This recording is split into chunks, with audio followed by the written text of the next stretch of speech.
And welcome to our community. Suzie Thomas with you this morning.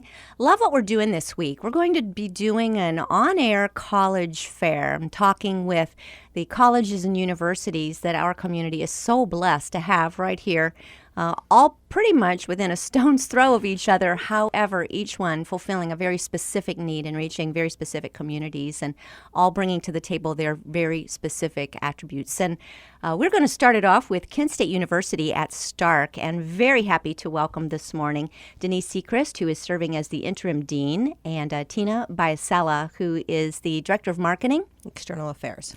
External Affairs, thank you. And good morning to both of you. Well, good morning, Suzie.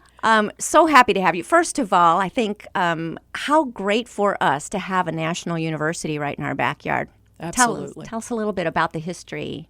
Well, Kent State, of course, as an institution, has been founded since 1910 and is a great public institution and has certainly evolved over the years from the normal college that it started out as a teacher training college. And almost from the inception, as early as 1912, the founding President McGilvery, saw a need to go out into the community and have community outreach. And as a result of that, we currently have 7 regional campuses. And we're fortunate in this county, in Stark County, to have the largest of the 7 regional campuses. And so with that, we bring that need to have the public service, the bringing programs. And so the campuses have evolved over the years. In fact, we've been in Stark County for 70 years, which is amazing to think about. And this campus has grown and developed. And when it first came, there was one main hall and located on 200 beautiful acres of the old Frank family farm. And now we have 7 buildings. We just dedicated our most recent building, the Science and Nursing building. So almost 5,000 students are enrolled. Wow. And it's amazing. And we've developed from that branch campus mentality of just having the first 2 years and then students transitioning up to the Kent campus. Some still do, but there are 18 four-year degrees that a student can take on our campus and never leave the campus. That is amazing. Let me just stop you right there. Tell us some of the degrees that a person can do all 4 years right here in Stark County. What are some of the majors you can do? The popular degrees, nursing is a popular degree, psychology, English, criminology. Let's see, what else? Communications is one, that's right. Music technology. In fact, music technology is the only music technology degree available on our campus. It is not at the Kent campus. Isn't that interesting? But it is accredited by the National Association of Schools of Music. Not only 18 full bachelor degrees, but also 4 master's degrees that you can get right here in Stark County. What That's are those? Right. Primarily in business and in some of the education. So you can get your MBA or your teacher's master's degree? Yes, in curriculum. Okay. Yeah, that's a good specialty. Yes. Very good.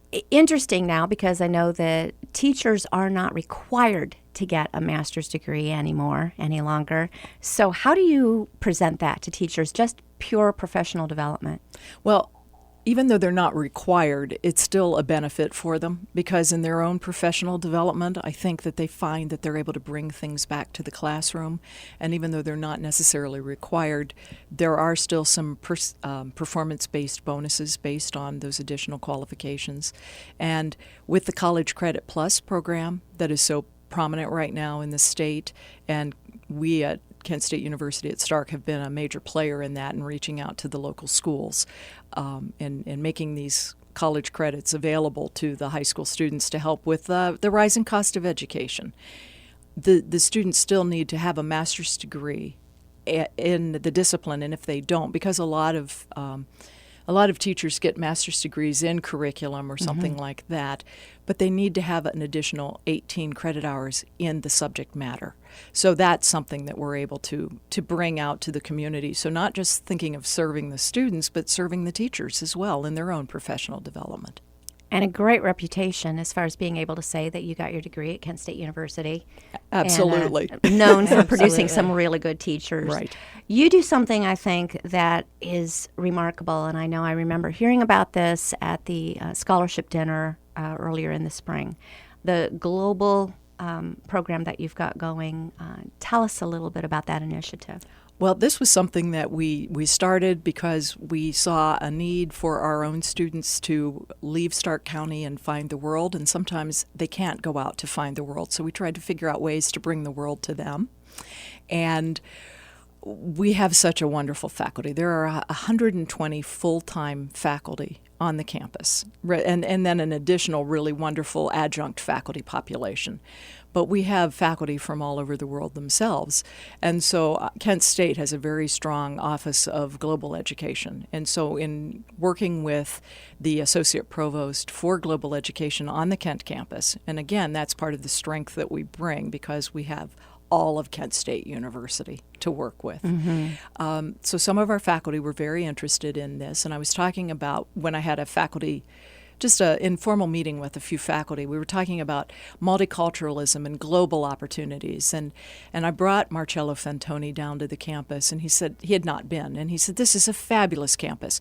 Why aren't we doing more? Why don't we send students to Florence? And I said, yes, let's send students to Florence. And so we were brainstorming, and so this summer we sent 14 of our students to the Summer Florence Institute. Amazing. It is amazing. And when we started, the idea was, do you think you could get 5 students? Well, I had a little bit of, I don't know. Overachieving. Yeah, a little. Well, I said, wasn't so much that, but I said, of course there are 5 students, because again, we have 5,000 students. Yes. And I said, of course. I said, there will be 10 students who are interested. And so then we tried to figure out how to make it affordable for students. So Global Education and the Florence Institute, actually, the Florence Institute is under the auspices of our College of Arts and Sciences. So Dean Jim Blank said to me, well, maybe we can help out. He said, if you get 5 students, I will promise $500 scholarships to each of those first 5 students who sign up. Wonderful. I was astounded with that. So then he threw down that wonderful proverbial gauntlet, and I said, well, then the campus is going to match that, and we will give $500 to the next 5 students.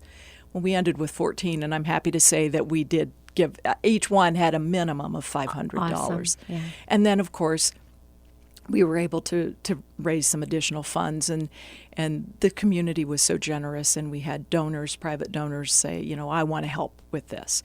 So that was one aspect of it. Well, as we started to see that opportunity of sending students to Florence, one of my faculty members came to me and said, I have a contact at Shenzhen Polytechnic Institute in Shenzhen, which is right across the way from Hong Kong.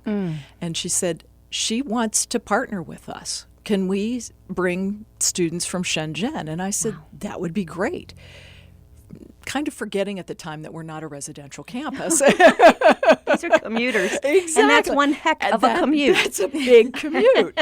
And so I sat down with the 2 assistant deans in enrollment management and in academic affairs, and we started talking about this. How could we make this work? And then we found faculty who would be interested. And then again, working with our colleagues on the Kent campus, talking with folks from English as a second language. And the beauty about Shenzhen, we partnered with their foreign language college. And all of the students studying the foreign language, their foreign language that they were studying happened to be English. Oh, wow. So that worked in our favor. How nice. Right. So we figured out with, again, our university, our campus has the corporate university as well.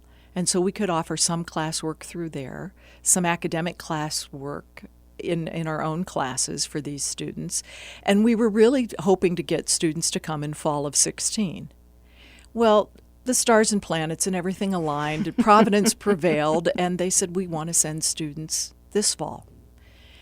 And again, we hadn't figured out the housing situation. So we partnered with one of the local hotels they were just fabulous. And they said, we have vans. We'll pick the students up at the airport. Some came in from Cleveland. Some came in from Akron-Canton. The vans picked the students up. The vans then transported the students to class every day. The hotel vans, or the hotel itself, provided breakfast and lunch for the students. Housing, we doubled the students up. We had 11 students, nine women and 2 men, and then the faculty member came with them. So 11 students going to China, 14 Well, 11 students from China from coming China to coming us. here. Yes. And then we sent 14 of our to students to Florence. Florence. Yes. How incredible. It was amazing, and it just changed. And our own students got to serve as a conversation buddies, partners with our students. Other faculty became engaged. And then we knew that we needed to do other things because we are primarily a non-residential campus. We're not as robust as you might think with programming on the weekends and evenings and things of that nature. So we needed to make sure that we had activities for these students. So we had people invite them into their homes. They got to learn how to carve pumpkins. They experienced a traditional Thanksgiving meal. Wow. They also experienced just a normal American meal. They went apple picking. They went to the corn maze. They actually took a side trip to Niagara Falls. Oh, wow. What a wonderful opportunity for my them. gosh. And when they left us, they did a farewell performance for us, and they put together a PowerPoint, and they shared their experiences with us, and they made such close friends with some of the students. And it was just wonderful, and it changed all of our lives, Yes. actually, having them here. And an experience I'm sure that you're going to want to continue to offer year after year after year, or at least Yes. every other year, or something. Well- I'm sure in the future that this will continue. Well, we're talking with other institutions right now. In fact, That's awesome. in November, we had 2 other institutes contact us from China saying, we know what you've done with Shenzhen. Because the beauty of it is they took 16 credit hours, and all of those credits transferred back to Shenzhen. Oh, that's perfect. So they didn't lose anything, and they were fully immersed in American culture as well, and their English language skills in the 15 weeks that they were with us just exponentially improved. That's incredible. And that was my very next question: was how long was this semester experience? They came the end of August, and they left in December, right before our commencement. Wow. So cool. We are speaking with Denise Sechrist. She is the interim dean at Kent State University at Stark, and Tina Biasella, the remind me, external Director of External Affairs. External Affairs. I think I'm going to write that down so I get it right. Whatever. I answer to lots of titles. I know, and in that PR world, there's all kinds of titles that go with that. I totally understand that. Tina, what brought you to Kent State?